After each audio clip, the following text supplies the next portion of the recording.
Good morning, everyone, and good Saturday morning here in Finland in the dark woods. Things are really coming to toward the shortest day of the year before long. We'd like to welcome you to our work on the soul of nations. There are so many crises which are abounding at this present time, and I suppose politically, socially, religiously, but most of all, I think, in terms of the health of humanity, this is really out of control in the United States. As Dr. Fauci, the foremost expert, tells us, it's the worst case scenario that he can conceive. And other countries, other continents are following suit, but nowhere near as dangerously as in the USA.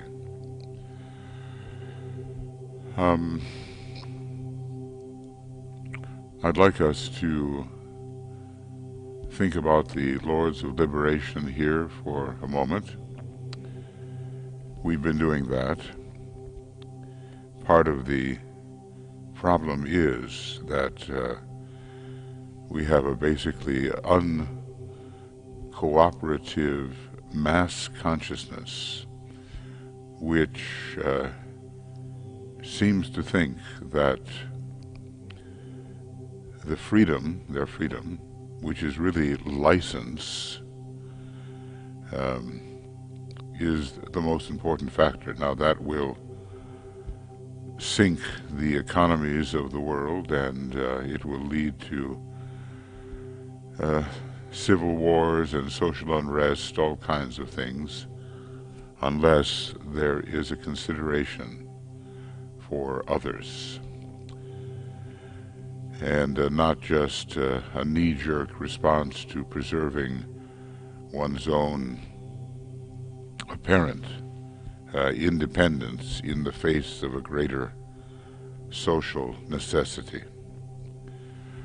So let us, as we have been doing now, our last vigil last night, and we'll have another one tonight. Tonight's vigil, since it's a Saturday, will be at 10 p.m. GMT, and we've been having discussions of important references regarding the new group of world servers and how to work effectively to combat the very present evil, how to work as a member of the new group of world servers. So please use the same link ending in 09 and join us on the Zoom program later on. It will be, some 14, well, actually more, 16 hours ahead. So maybe you'll be able to be with us. Meanwhile, let us realize that humanity needs liberation, largely from its own mass consciousness, from its inability to think clearly and sequentially. It needs liberation from the glamorous dictates of the astral body, and the combination of that desirous, glamorous nature with illusions of the lower mental plane. Right now, that is a prison of the soul. And millions are under the sway of those energies and are caught in this prison, which will lead to tremendous destruction of the public health and the general economy and the social welfare, and even to wars and other acts of violence. We need an entirely different and wiser approach, and that's where we come in. as members of the new group of world servers and men and women of goodwill, that's where we come in, at least trying to think the truth, because that has an effect, and conveying in an educated manner what we understand to be a better way. So then, let us pronounce together the great invocation number 2, thinking of the many problems that humanity is facing as it goes into the winter months in the north, the heaviest flu season and the season of indoor contact, which will lead to a horrific spread of this killer virus, which is now a full-blown pandemic in many places out of control.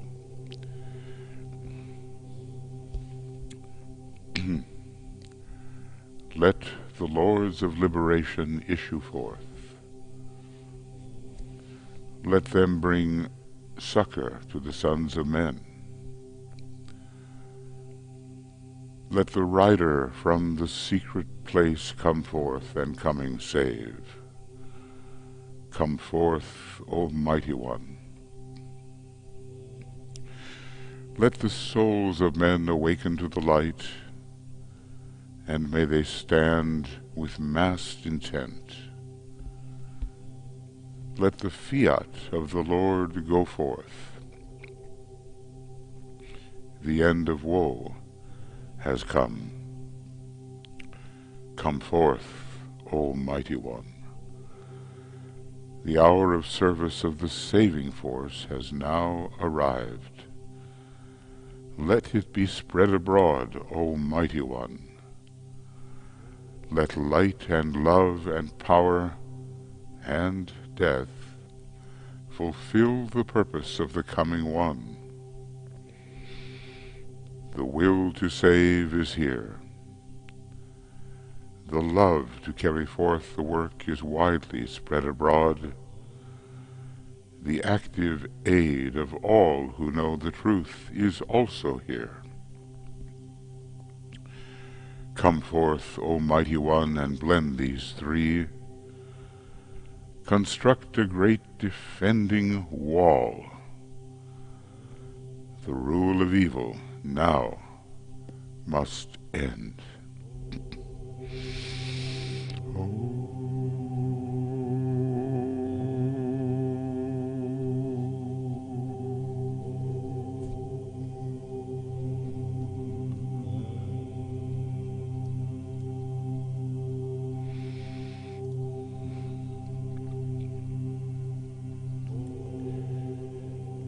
There's so much to do, friends, in these fraught times.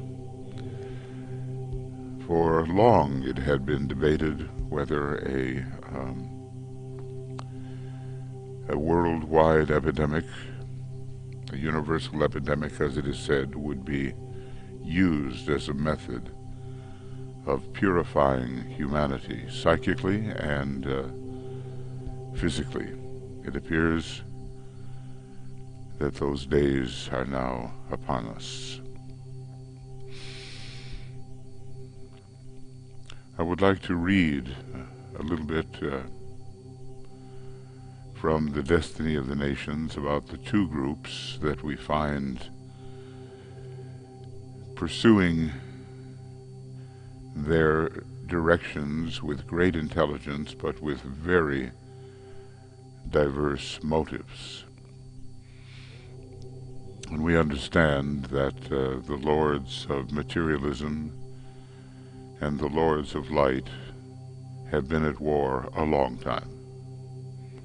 Now all of this is part of the plan of the solar logos, not necessarily of the planetary logos, but of the solar logos he can put to use these lords of materialism.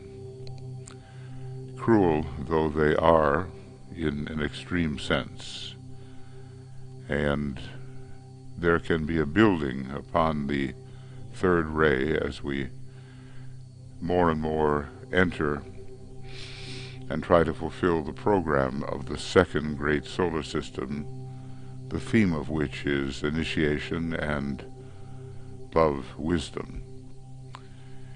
It's just that it does take all we have internally as a group, John the Baptist,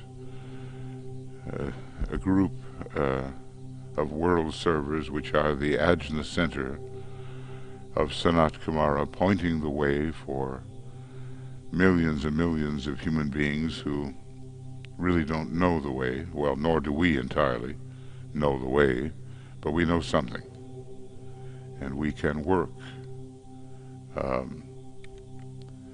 for that better condition, which will be part of the universal love that will be on display, be expressed during the age of Aquarius, the sign of universality, the sign of universal love. So I'm going to read a little bit here from the book The Destiny of the Nations, page 108 and 9, and in that general vicinity. We've been talking about a conflict in all aspects of life: religious, political, economic, social, educational, philosophical. Many ideals connected with those areas, and DK tells us that the result of this conflict is definitely good. As trying as it may seem to us. And it demonstrates, he says, the steady achievement of the Great White Lodge. The consciousness of humanity has been definitely expanded, and the world of men at this time is thinking. The whole world of men at this time is thinking. That's the reason that this conflict can be considered good. This is a totally new phenomenon, he says, and a fresh experience in the life of the human soul after millions of years of evolution. Think of it, something totally new now. When humanity individualized on this planet, maybe 21 million years ago, there were great electrical storms, loss of the form life among the animal man of the period. It was a drastic time. Now we are changing kingdoms again, and I don't think that we can expect a walk in the park, as they say. It is also going to be a drastic time with two first-ray planets, very powerful, Vulcan and Pluto. Pluto bringing death, and Vulcan bringing in the imposition of the spiritual will, a pressure from above and within. The first result of all the turmoil has been to shift the focus of human attention onto the mental plane, and thereby nearer to the sources of light and love. In other words, the astral plane is not as close to the sources of light and love as is the mental plane. The soul itself is on the higher part of the mental plane, and so when our attention is shifted to the concrete mind, we are still closer. That's why he often tells us that the scientists are closer to the source than are the religionists. An interesting idea. So it is right here, we're going on now, and in connection with this eventful change of focus, that the world disciples can shoulder responsibility and proceed to active work. So we're being called as world disciples to active work. When I here speak of disciples, I am using the term in connection with, it's a general way he's using it, all who aspire to true humanity, to brotherhood, and to the living expression of the higher and spiritual values.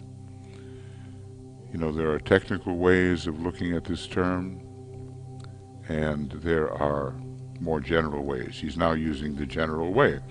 I am not using this term, it, altogether in a technical sense, somewhat, but not altogether, which involves a recognized relation to the hierarchy through the grades of probationary or accepted discipleship, though these are included in my thought. I refer to all aspirants and to all who have any sense of true values and an urge to meet the world need.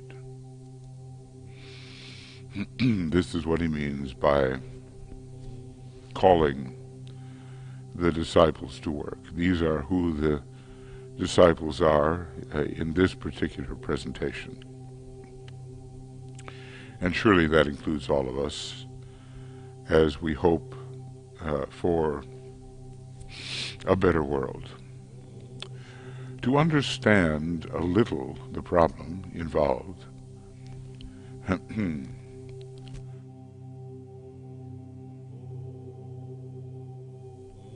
and the differing modes of work which characterize those who worked in the past under the influence of the sixth ray, and those who are learning to work under the influence of the incoming seventh ray. See, those two types of monad don't get along so very well. They're the only pair that have real friction between them. It might be helpful if we compared very briefly two systems of activity. I would ask you to remember that both systems and modes of work are equally right in their time and place. Now remember that during the recent Piscean age, it was accompanied by a sixth ray cycle, which is particularly related to the sixth ray coming through Pisces. It might not have been a sixth ray accompaniment, it could have been something else that wasn't so related to Pisces, but it was related strongly to Pisces. And just as the seventh ray is strongly related to the planetary rulers, at least Uranus, of Aquarius. So both systems and modes of work are equally right in their time and place, and that's the whole thing. In their time and place. Because we're told that evil is the good that should have been outlived. But we tend to hang on, and when we do, we bring into a different time and place energies which should be temporarily fading away, temporarily abstracted, and giving way to another cycle. So both are right, given the proper time and place, but that the modern disciple should be discarding the old methods and steadily learning to employ the new and more modern and effective modes of work. Now, it's doubtful that that is occurring to any really significant degree, and it must increase.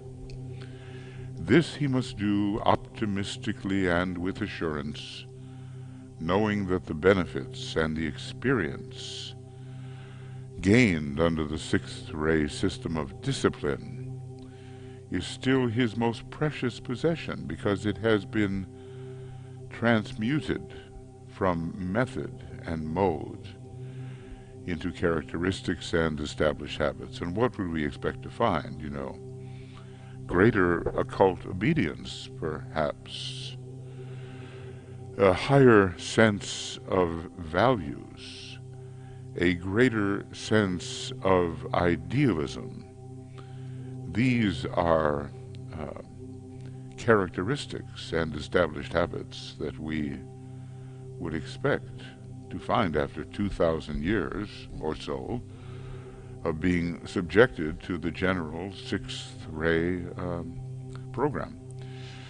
And even more, because there has been a 25,000 year sixth ray, well, at least Piscean program, bringing in the sixth ray. And that's part of a great Platonic year, and it's been very conditioning. So we're at a juncture where these great Platonic years are also changing, and it will be imminently that this will occur. That's a long time, 25,000 years or so under the Piscean energy, and possibly under an accompanying sixth ray on that level, possibly. So it is the new ways of working and the new forces and objectives which the disciple of the present era has to master. Obviously, we've got to get with the program in relation to the planet Uranus, the planet of the new, and every time a true archetype breaks its way into our customary conditioning, we experience the new, and there is a disturbance. He must do this relying upon the lessons learnt in the past, and must base his new structure of truth upon the foundations and the stabilized orientations which must now be established. Okay, well, now we're going to come into quite a discussion here of the contrasts between the sixth ray and the seventh ray. See, we have to ask ourselves, are we working under the sixth ray impulse? We know many people who are, and they think, that's the end of things. Let this impulse be perpetuated forever, because that is spirituality. Well, that's how they see it. And it's extremely narrowing. So we'll have to look at how the change is taking place. But the general question for all of us, even today in this fraught political situation where the reactionaries seem to have so much power, are we working with the sixth ray and attempting to hold on to a past whose time is no longer with us, or are we progressing into a seventh ray mode of operation? So I'm going to, there we go. This is the end of reading on 5 December 20,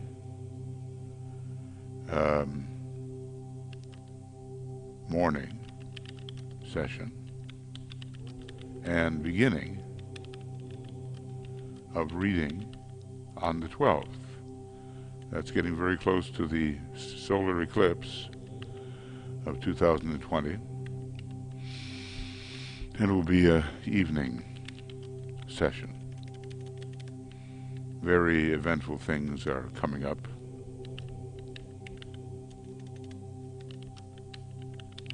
And when we have solar eclipses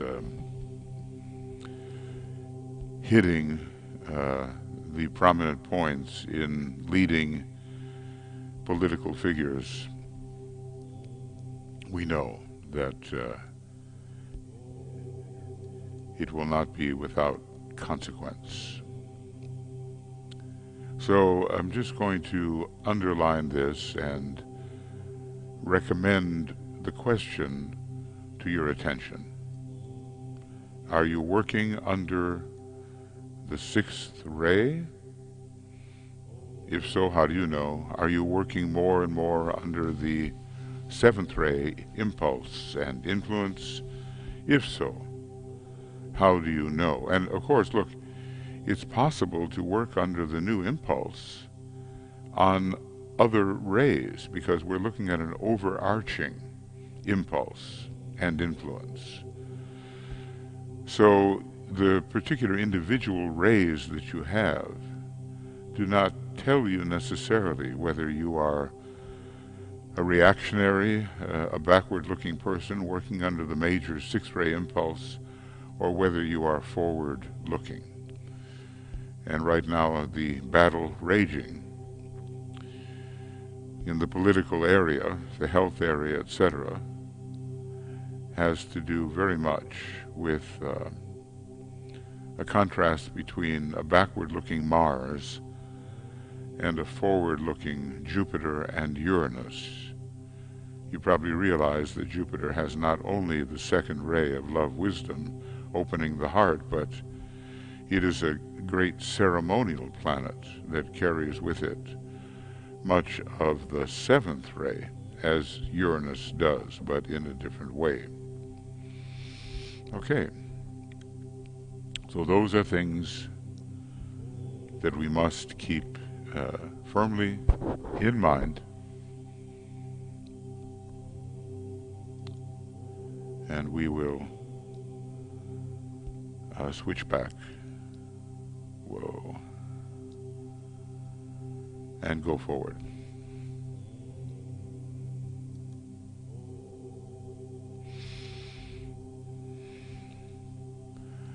Now the question always is, in our meditation, how do we become a better spiritual citizen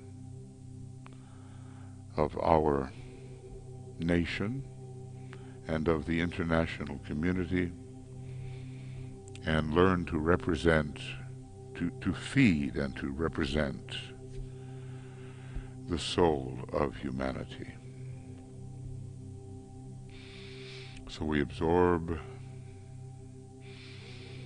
breathing in the white light, realizing that the entire program, just as the program of John the Baptist in earlier days came under the guidance of the Christ, or perhaps at first of the Master Jesus and then of the Christ, so all of our work with the world servers comes under the guidance of the great Lord, the rider from the secret place, the Kalki avatar, the great savior, psychologist, and teacher.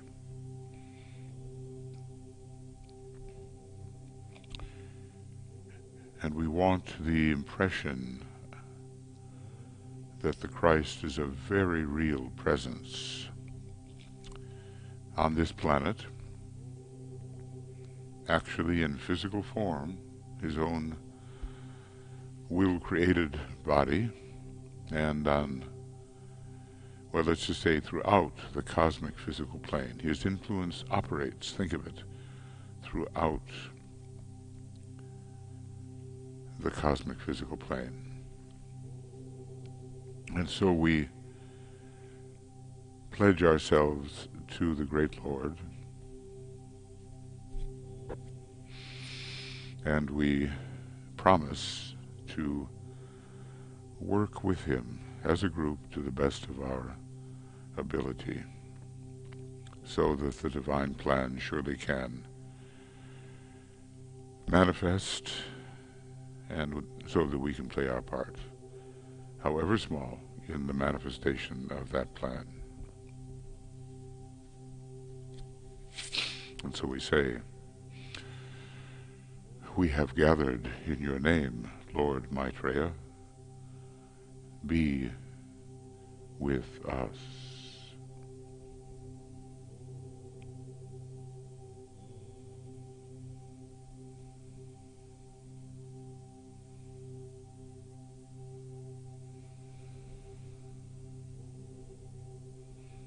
Now remember that the Christ is aware of every true aspirant, and also we learn of every true group that is having at heart the welfare of humanity, the solving of the problems of humanity.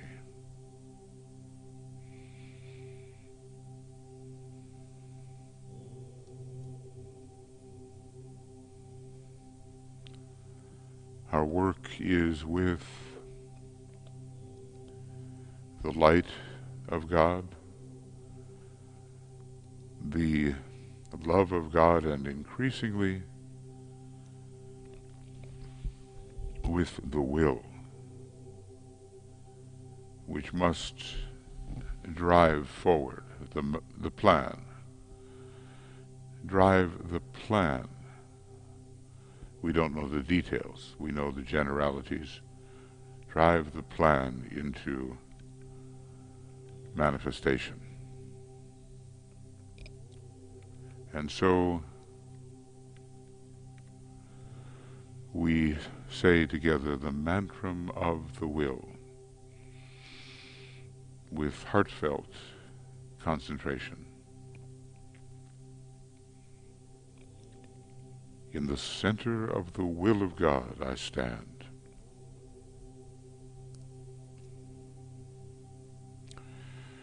Naught shall deflect my will from His. I implement that will by love. I turn towards the field of service.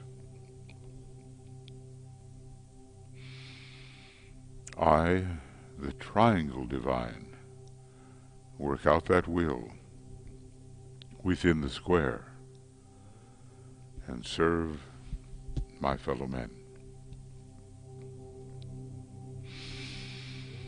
Oh.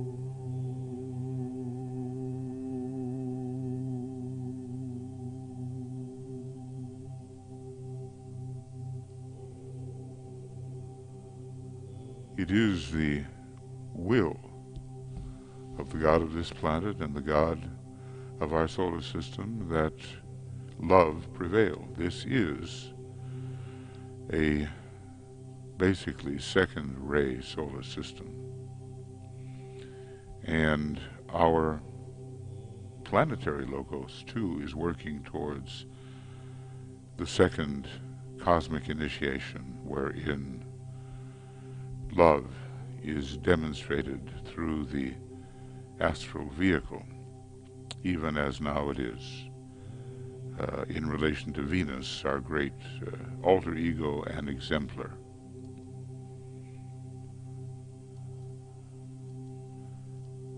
I see I have many different countries here. Maybe it doesn't make any difference what country we're talking about. The power of love, accompanied by wisdom, is what must demonstrate, regardless of the tendency to seek out the fulfillment of selfish intentions. It's so hard for people to overcome selfishness. Think for a moment about your own life. Is there any kind of selfishness which is preventing you from being more altruistic, more a help to your nation and its soul quality?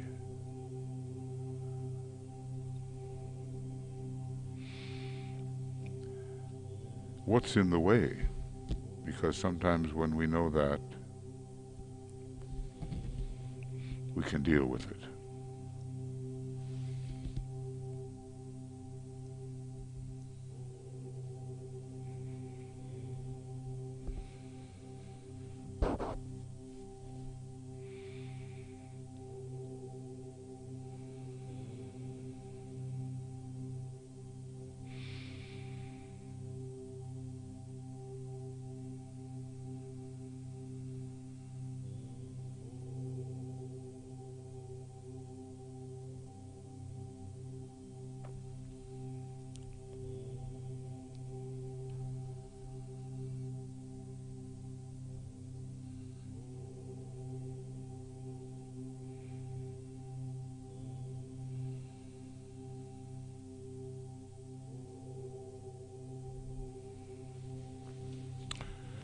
What virtues are missing?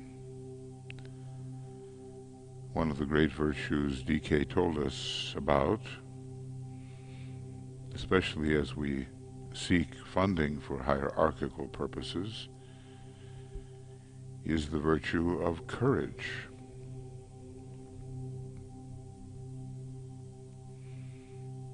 Fearlessness.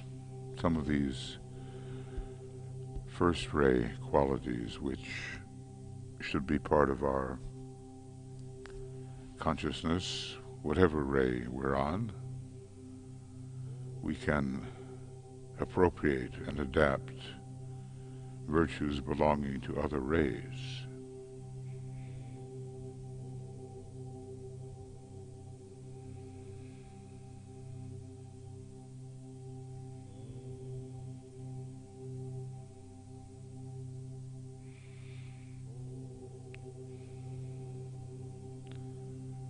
Now, right now, the great, grave even problems in which the United States finds itself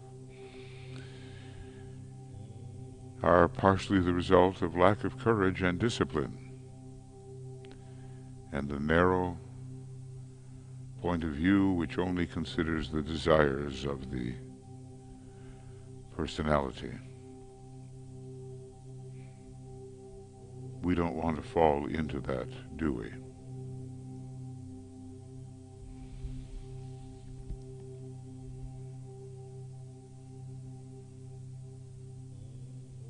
Instead, we want to summon to the surface, recognize soul qualities which belong first to us as individuals and then to our progressive groups. What are those qualities?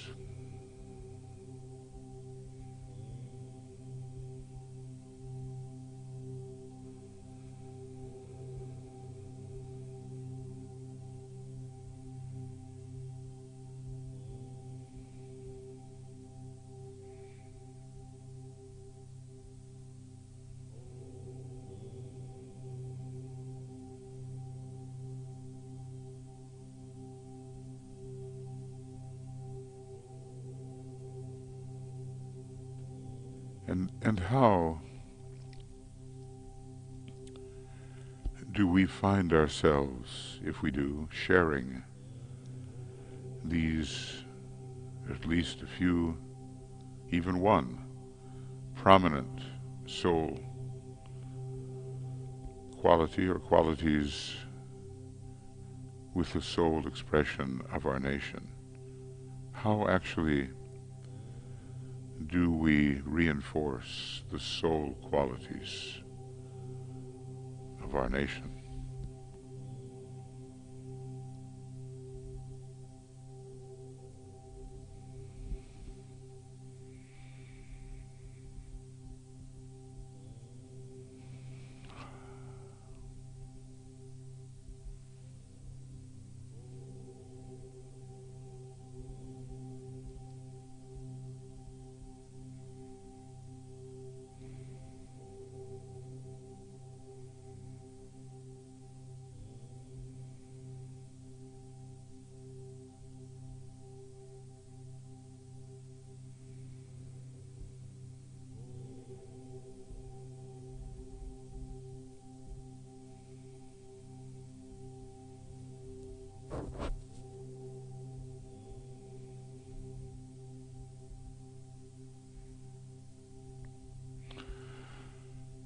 Now, the largely second-ray group that works with Master DK,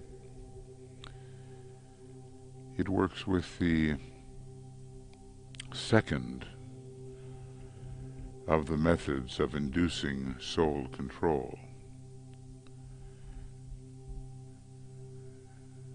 It's called the quality of the hidden vision.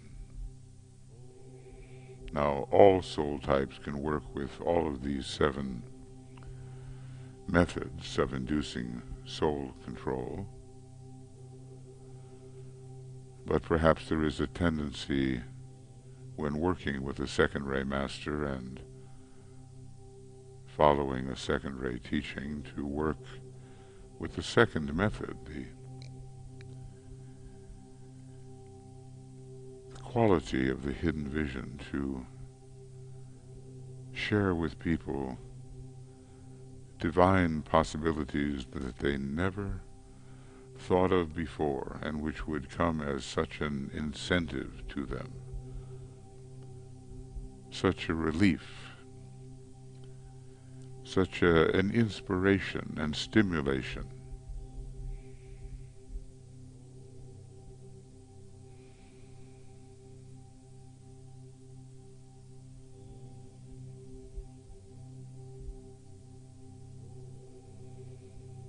I just want to speak in general terms and saying that the great second-ray ashram is in the midst of a huge spiritual propaganda effort.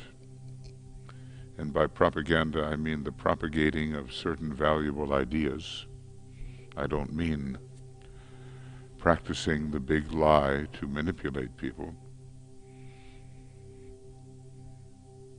but opening the door to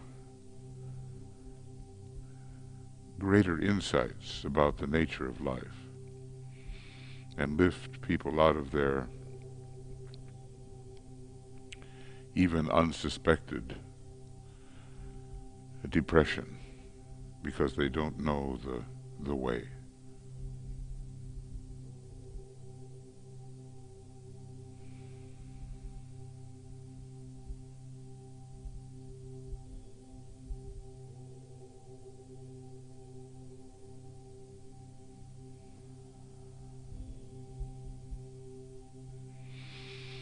Well, our constant obligation is to share the light we have, in a general sense, to share the love by which we are possessed,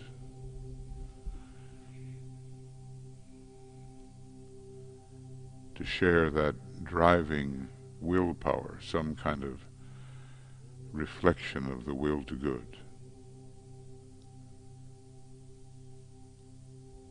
to animate those we come in touch with,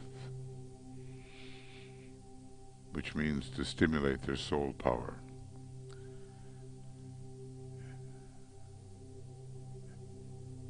And to stimulate the intended expression of the soul of our nation.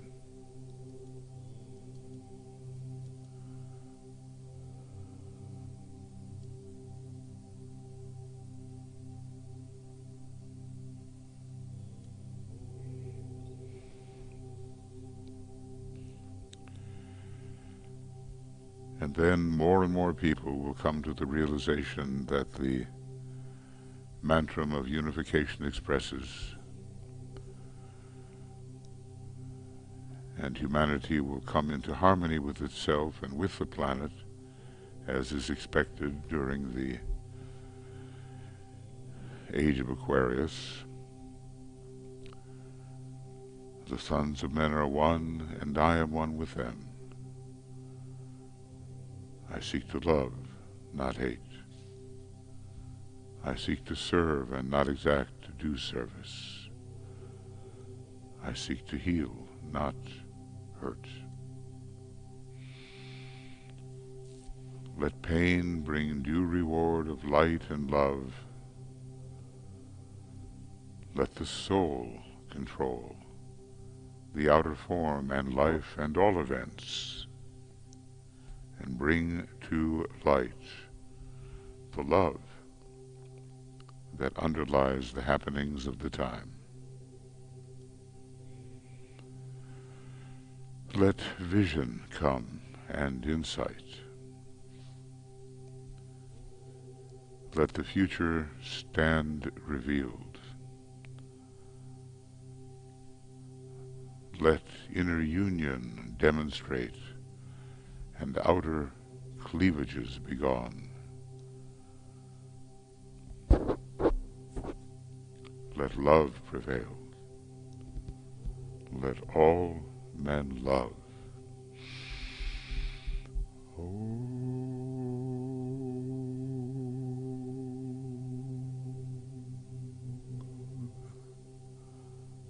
So, friends, we have our responsibilities cut out for us as we learn to think globally, as it is said, and to act in a soul-inspired manner locally. Of course, now with the internet, our local activity can be planetary activity, and to spread widely our realizations regarding the nature of the soul, so that people whose vision is limited to the desires of the dweller on the threshold can see a new light and be swept by the spirit of goodwill, and can be empowered in a new way at this threshold of the Aquarian age. They can become true spiritual citizens of the planet, and bring the beauty of the soul of humanity forward. That's what we strive for.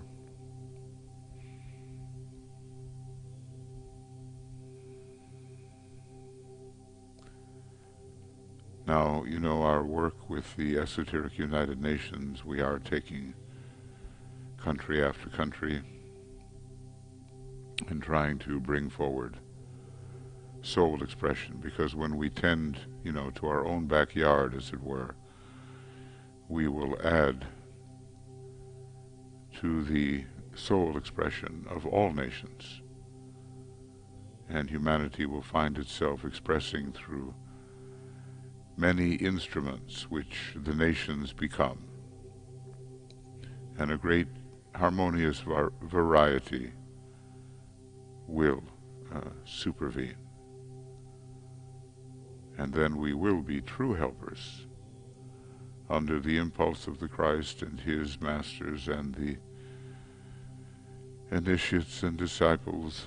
We will become true servers in this age of service coming upon us, the Aquarian age. So let us keep then our spiritual citizenship in mind as we work towards a wider and wider point of view and the evocation of the great soul of humanity, by doing the most we can individually with soul energies and in our groups and in our nations, and eventually the great soul of humanity will manifest itself. We work later tonight with our vigil during a time of crisis, and we'll see at least some of you, I'm sure, at 10 o'clock p.m. GMT, and we'll have discussion and some important readings regarding how to fight the good fight, how to, as Master DK says, see that you battle. Well, how do we battle, really, as members of the new group of world servers? Going to close with the call for peace and goodwill and light in the first of the great invocations.